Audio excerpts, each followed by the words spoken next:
Welcome in day 2 in Sharjah International Summit. We have the pleasure to have Dr. Liesel with us, talking about teachers' well-being and social and emotional learning. Dr. Liesel, would you like to introduce yourself? Thank you, Dr. Maram. I am Dr. Liesel Ebersohn.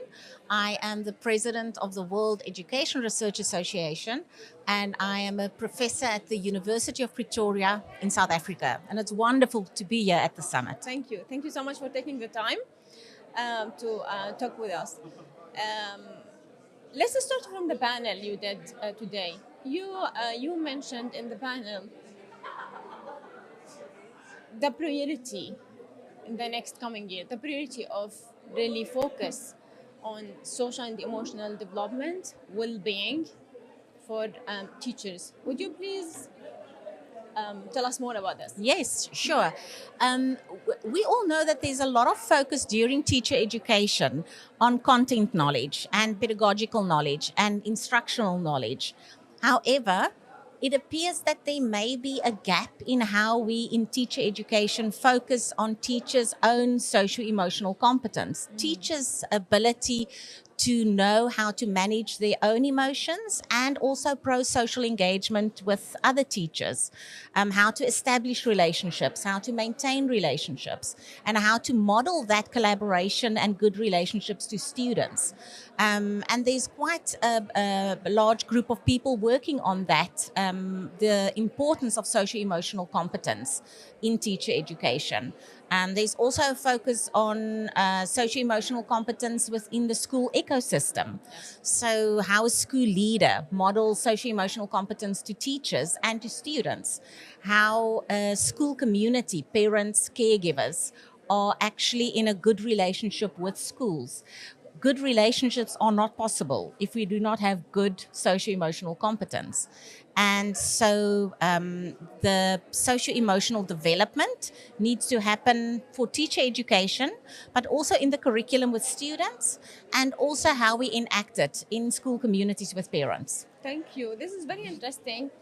I am teaching social and emotional courses for teachers, for pre and service teachers, and I see a gap where really self-awareness is really the key for the educational process. Like teachers need to be more self-aware to maintain that healthy relationship with their colleagues, with the students. So what strategies or do you think like maybe something in teacher education program we can do to facilitate that social and emotional growth for teachers? That's a wonderful question, because obviously socio-emotional competence starts with identity. And identity links with socio-emotional, social-cultural values. So for somebody to have high socio-emotional competence, they need to know who they are and where they belong and what their identity is and what the values are that is salient to their socio-cultural identity. And from that flows the socio-emotional competence, and from the socio-emotional, or rather socio-emotional competence is how we manage our own values, our own identity, our own emotions in order to have good relationships with others in the world. Exactly. So you're quite right. It's that self-awareness that's rooted in identity, being proud about being from an Emirati space. Yes, everything. Yes. But what barriers do you think we teachers have in terms of that?